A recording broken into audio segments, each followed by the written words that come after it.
Alright, next up on Halloween Horror Month, Tales from the Crypt, Demon Knight. I bought this and the sequel purposely to watch and review these for this month. I am going to do Ritual, but I ain't paying. I've heard how bad that movie is, and I've seen Brandon Tenold's review. I ain't paying no, what is it, $12 plus tax for that piece of shit. So, actually, I realized I'd seen that before on TV years ago, and they must have cut out whatever Tales from the Crypt part was in it, because I don't remember seeing that.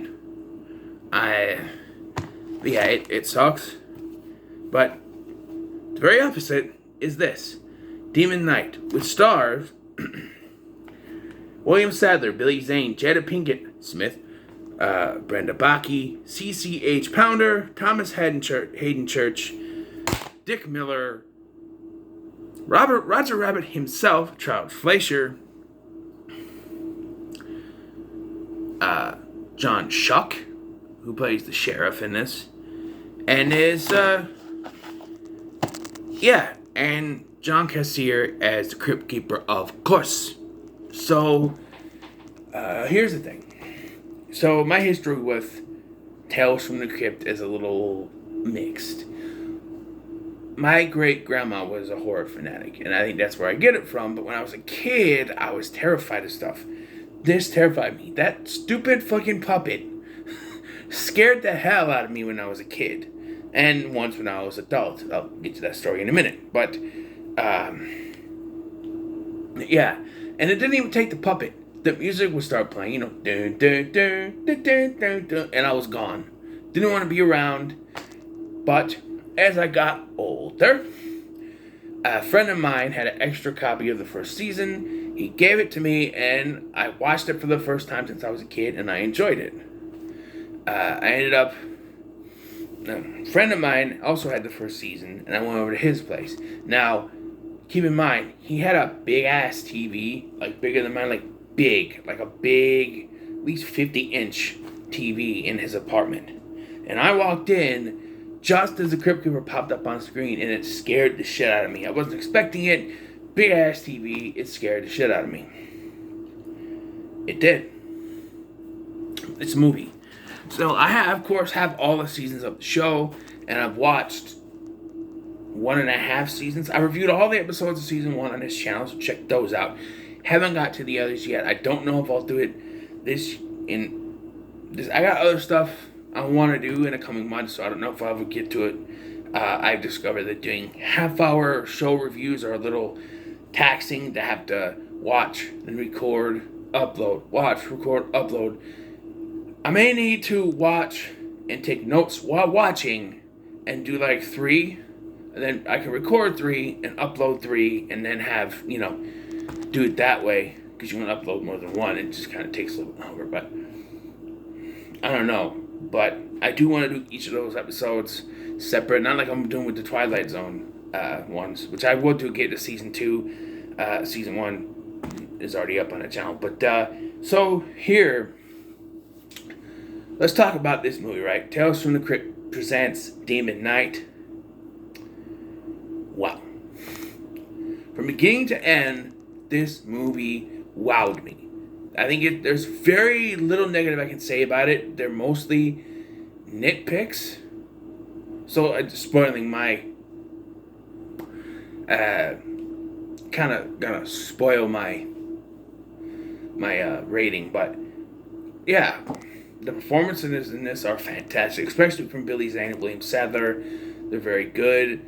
I think this was made very well. So the history with this was, they actually wanted to do a movie called Dead Easy, which was a New Orleans zombie romp. Demon Knight was intended to be the second of a planned trilogy of films based on the Tales from the Crypt. However, it was like one of the executive producers who decided that this was, or maybe it was Universal, I don't know, decided that this was the more Tales from the Crypt script, and decided to do this first. So we got this. We never got Dead Easy, by the way. although it is teased at the end of this in a post-credit scene. I'll talk about it later. There's a post-credit scene in which the Crypt Keeper pops up and goes, "Still here, creeps? Well, stay tuned for my next picture. Dead easy." So, yeah. So, the movie starts with something I never thought I'd see because, I have the DVDs. And the DVDs of the intro, this is the intro in full HD. All the DVDs are on full screen, full frame, 4.3 aspect ratio. So I never thought I'd see the Tales from the Crypt intro fit the entire screen of my television in HD, and it made me go, wow. Like, I know that the intro to this is awesome, but it's even more awesome when it's in HD. Let me tell you. And so we get what we think is our movie, where there's this woman who's on the phone.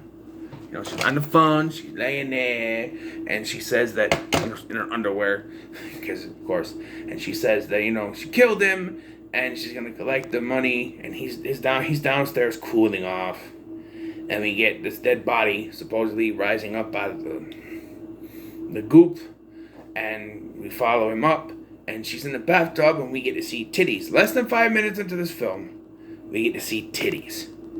Can you imagine being in that theater, not only seeing the iconic Tales from the Crypt intro on a big screen like that, but also you get titties almost right away. That's just fantastic. Sorry, I'm a guy. I like those kind of things. So, all of a sudden, you cut back, and there's the Crypt Keeper standing there, and he goes, "Cat!" And then you have John Larroquette, who is the killer in the movie. He goes, you get puns right away because he goes, "You call that acting?" As a matter of fact, I do. "You're no gory Koopa. You're not even a Robert Deadfoot." Just Crypt Keeper puns. And then he realizes we're watching, right? Turns around and goes, "Oh, hello, kiddies." And he introduces the movie, Demon Knight. So we get our story. There's a man named Breaker. He's running from someone called the Collector. And I like how they frame this.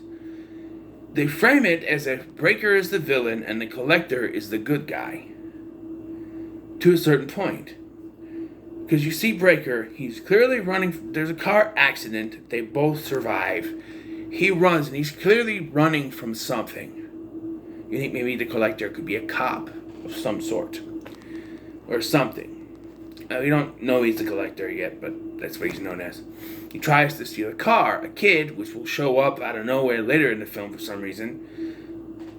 "Dad, he's trying to steal your car," and he runs away, and so he's kind of wanted. He wanders into this boarding house. And here is our main setting for the film. He's in there, he has this thing, it's a key with some kind of red substance in it, and he hides it. Here's where we meet our cast. We get Geraldine, played by Jada Pinkett Smith, without the Smith. We get CCH Pounder, whose name I do not remember, but she's like the one in charge. We get this hooker named Cordelia.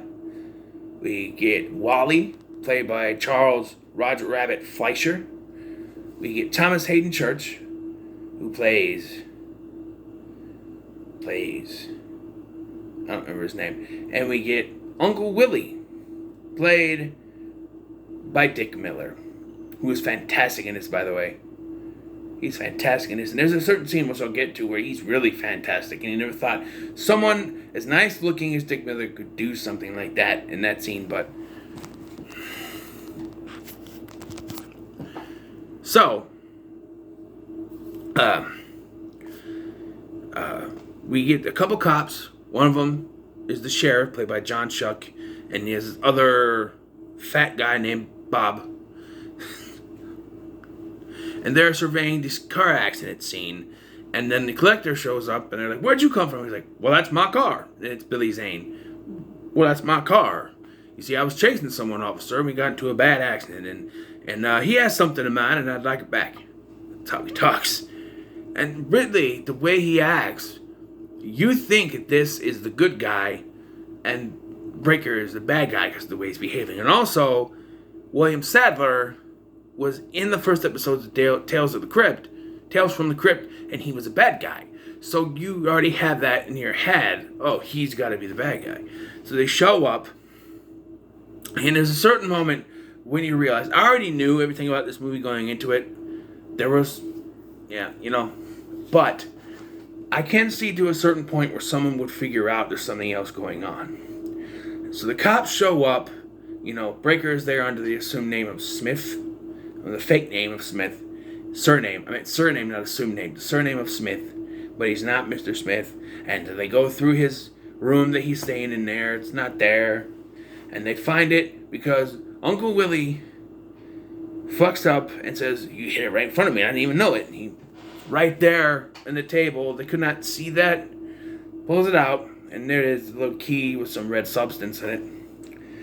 And he's like, well, yeah, that's what I'm looking for right there. And he opens up this briefcase and won't touch it. He goes, why don't you put it right in there? And he goes, well, you know what? He put some awful stuff in there. Why don't you pour that out? That's the moment where you go, wait a minute. Why do you want to pour the stuff in there? Why won't you touch it? There's something going on. And then they find out, the cops found out that both cars were stolen, so he's going to take the collector in too, and the collector punches a hole in the sheriff's head. And from here, it goes off the rails. He uses the thing to burn him, forces him outside, because you can't touch it. And so he cuts himself open, creating demon ghoul monsters with great practical effects, by the way. It's fantastical practical effects. Does it say where the effects works by? Production engineered. Written, produced. Doesn't say who did the effects. The effects were fantastic. Special effects coordinator Thomas Bellissimo and demon performer Walter Phelan. Visual effects supervisor John Van Villay. Special effects creator Todd Masters. It's audio commentary with them. This is directed by Ernest Dickerson. So you know.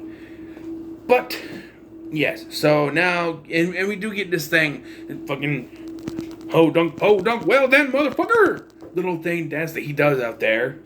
And so they use the blood. It's blood.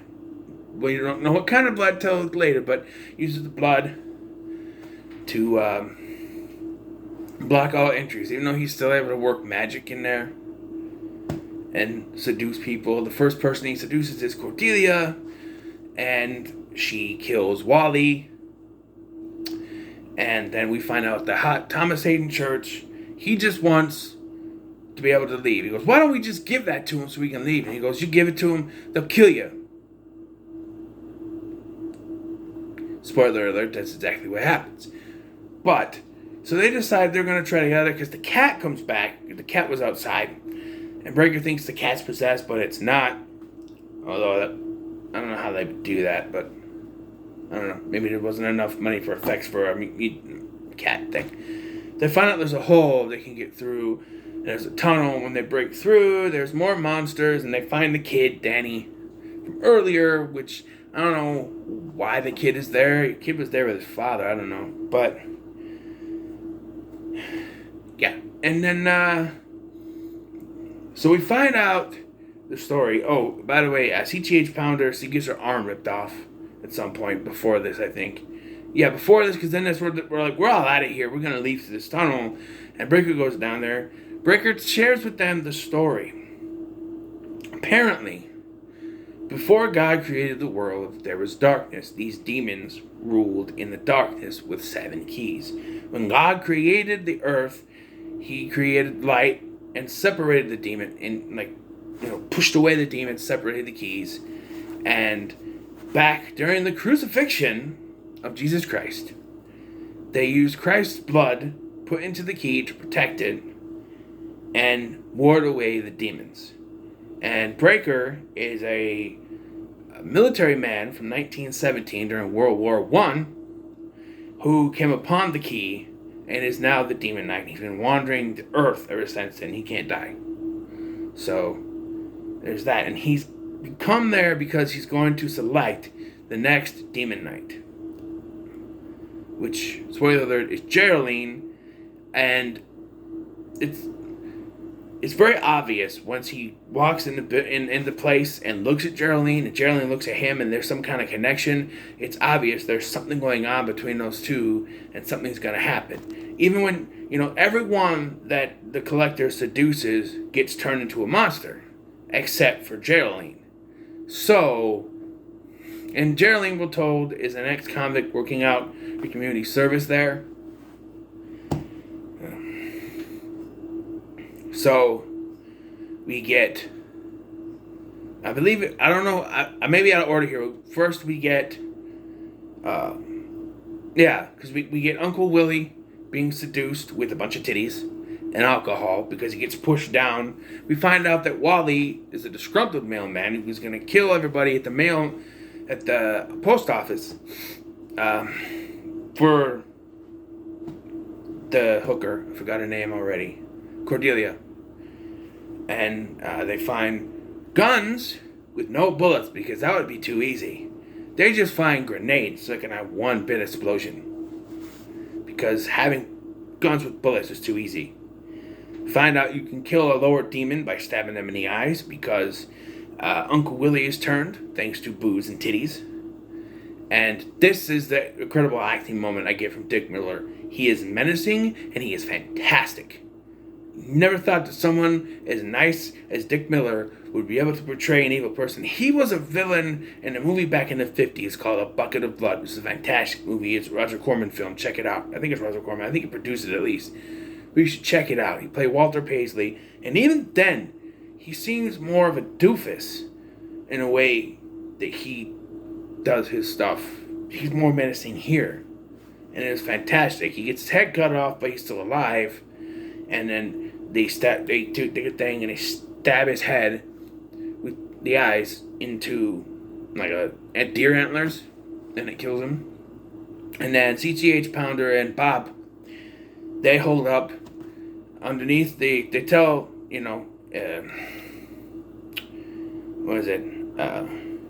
Geraldine and Danny and Breaker to go up to the attic while they use the explosion. Go. Poof.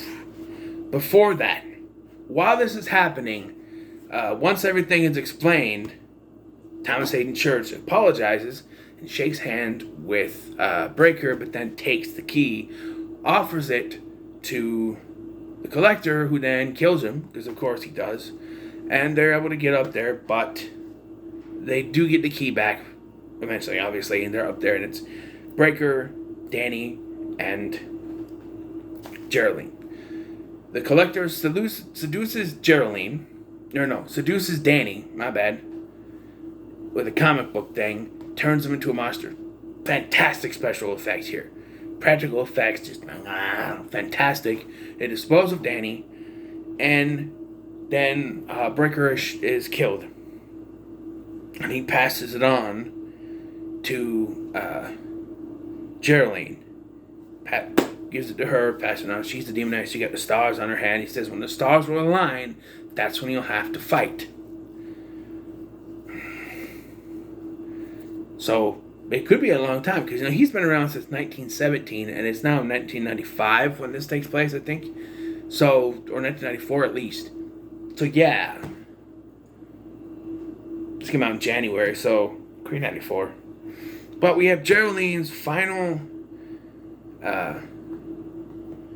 stand against the Collector, who schmoozes her, and she's covered in the blood, and her blood now, or Breaker's blood, whatever, and so he can't touch her, but he rinses her off, and he starts dumping the thing out. And I don't know if it's an error, or if it's just supposed to be that the key is empty now, but we can tell she swallows some of the, not swallows, she puts some of the blood in her mouth, and she doesn't talk for the rest of this.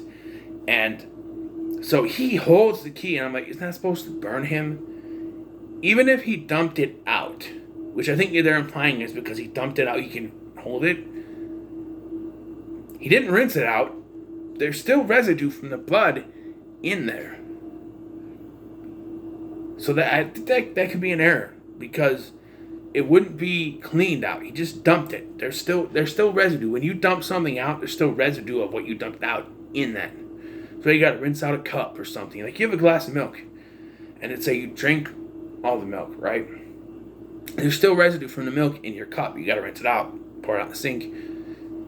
It should still burn his hand, but it doesn't. They do a little dance thing, and then she spits in his face, and he decomposes, and that's another great special effect. Fantastic.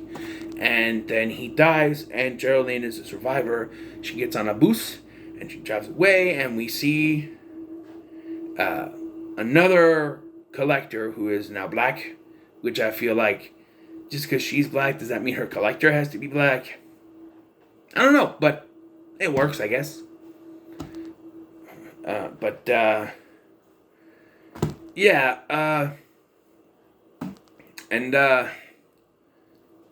So the bus takes off, and we go back to the Crypt Keeper, who is at his world premiere, and his producers cut his head off, because of course they do. And then we go to the credits with the music playing, and then we get rock music, and then we get that stinger for Dead Easy, which never happened, of course, because they decided to do Bordello of Blood the next year.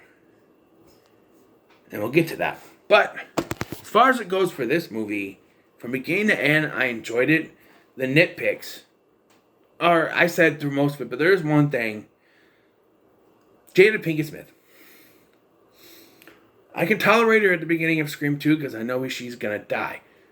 But when this movie started, and from her first scene, I was like, because I already knew she was going to be the survivor girl, right? The final girl, whatever. I'm like, this is our survivor.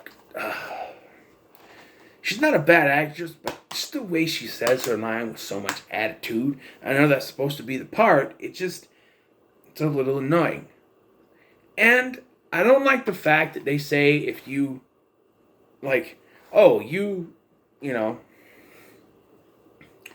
you put the blood in a doorway, in all the exits, they can't get in. Yet somehow the collector is still able to use his power to seduce people. I feel like that's a right around. I feel like they said, he can't get in. So he's stuck out there. He can't do nothing. But then how do we further the plot? He's got magical powers that can seduce them and turn them into demons. But his powers shouldn't work if he's blocked off from getting in the building. And he gets in the building more than once. And I missed. I only saw once where the blood was rubbed off, and that's on the steps.